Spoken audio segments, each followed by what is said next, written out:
Mi nombre es Andrés Quiñones Castrillón y a continuación voy a hablar sobre los rasgos estilísticos y estéticos que se encontraron en el siglo XIX al siglo XX.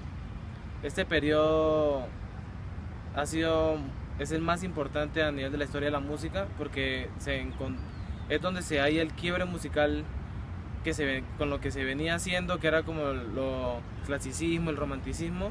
En este periodo sucede un quiebre donde los compositores empiezan a encontrar más recursos tímbricos, nuevas escalas, nuevos instrumentos, y es donde se encuentra un periodo de transición a lo que encontramos ahorita como el modernismo y etcétera.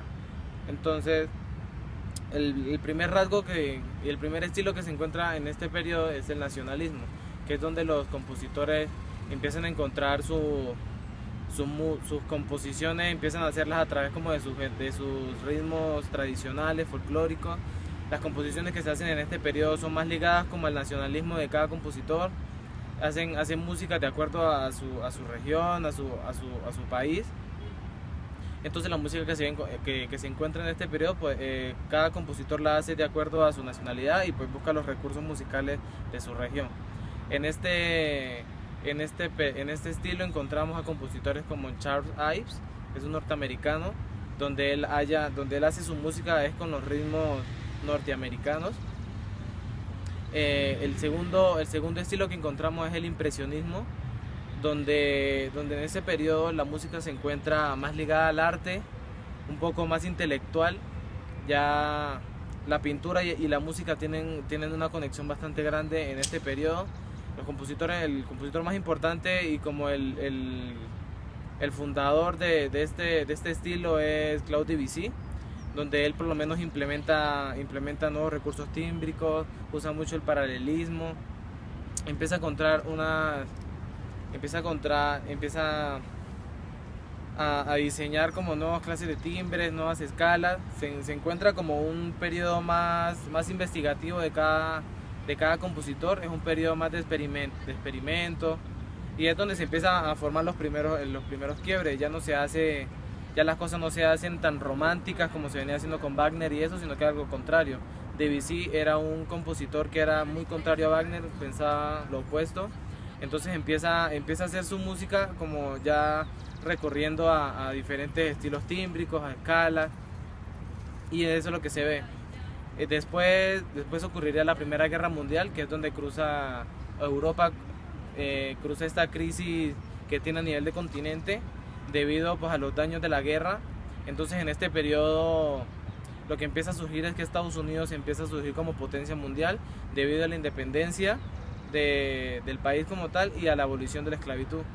Entonces en este periodo, después de la Primera Guerra Mundial, Estados Unidos se vuelve eje principal, potencia en la música. Entonces muchos compositores europeos emigran a Estados Unidos, y por otro lado Estados Unidos, pues debido a la abolición de la esclavitud, pues todos los ritmos de esta región, que era la música afro, como el blues, que era la música que cantaban los esclavos, cuando el blues es el primer género que los negros hacen, debido a que eran canciones como de lamento, canciones de tristeza por los trabajos que ellos hacían. Entonces después de la abolición de la esclavitud, todos estos ritmos afroamericanos empiezan a salir, empiezan a divagarse, empiezan a tomar protagonismo en el país, que pues son los ritmos tradicionales del país. Entonces muchos compositores después de esto empiezan a hacer música ligada a la música afroamericana.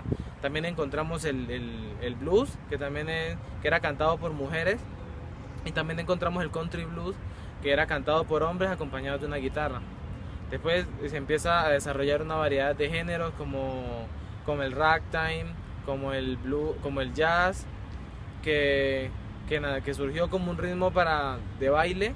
Entonces donde se empezaron a formar formatos de baile como las big band, que eran grupos que estaban divididos en diferentes secciones, que era la sección rítmica, la sección de metales y la sección de maderas.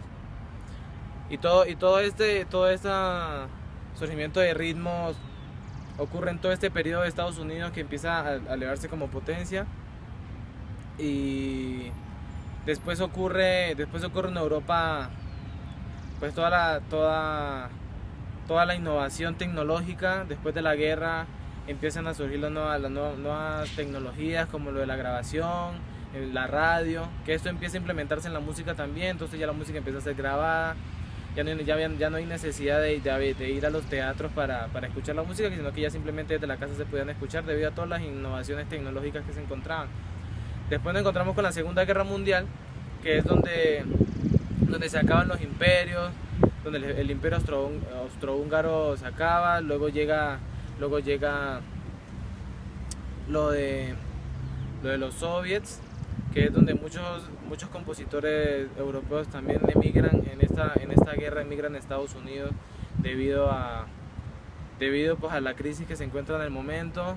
Muchos compositores les tocó sufrir el régimen, en este caso soviético, como por ejemplo Prokofiev, compositores que les tocó estar en el régimen haciendo música para el régimen y que pues no podían como implementar, la música que ellos querían hacer no la podían hacer, sino que solo tenían que hacer la música que el régimen les pedía. En el caso de Alemania pasaba lo mismo con compositores como Paul Hindemith, que también les tocó someterse al régimen, pero después ocurriría un fenómeno que se llama expresionismo, que es donde encontramos a nivel musical, encontramos una gran variedad y una gran experimentación con nuevas cosas, donde se empiezan a usar escalas pentatónicas, escalas a cuartos de tono, empiezan a implementar nuevos instrumentos como pianos temperados a cuartos de tono. Se empieza a ver una nueva forma de composición, como por ejemplo Arnold Schoenberg con el dodecafonismo, que son nuevas técnicas de composición que él mismo creó con la última escuela de Viena, que era Arnold Schoenberg, Weber y Berg, que ellos lo que hicieron fue cambiar todo lo que se venía haciendo de una manera radical, implementando el dodecafonismo. Entonces todos estos cambios lo que vienen presentando es una evolución que se vino dando después de todo este periodo de guerras y entreguerras. Entonces ya lo que vamos a encontrar ahora en adelante con el expresionismo es música más intelectual, ya no hecha tanto para el público, sino como que los compositores la hacían para ellos. Música experimental, música formada por series, como el dodecafonismo. También encontramos